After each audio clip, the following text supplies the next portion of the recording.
નમસ્કાર, આપ જોઈ રહ્યા છો HK ન્યૂઝ અને હું છું રાવત બિનલ। વડાલીના બાપસર ગામે સિલિન્ડર બ્લાસ્ટની ભયાનક આગ, મકાન ખાક, સદનસીબે જાનહાનિ ટળી।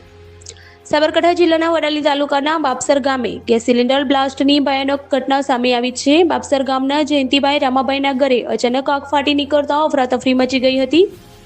ગેસ બોટલ બ્લાસ્ટના જોરદાર અવાજથી સમગ્ર વિસ્તાર ભયભીત થઈ ઉઠ્યો હતો। સ્થાનિક લોકોએ તાત્કાલિક વડાલી નગરપાલિકાની ફાયર ટીમને જાણ કરતા ફાયર ફાઇટરોએ ઘટના સ્થળે પહોંચી પાણીનો ભારે મારો ચલાવી આગ કાબૂમાં લીધી હતી। પોલીસ જવાનો અને ફાયર ટીમે સંયુક્ત પ્રયાસોથી આગ પર કાબૂ મેળવ્યો હતો। આ બ્લાસ્ટને કારણે પતરાના કાચા મકાનને ભારે નુકસાન થયું છે, તેમજ ઘરની તમામ ઘરવખરી બળીને ખાખ થઈ જતા પરિવારે મોટું આર્થિક નુકસાન વેઠવું પડ્યું છે।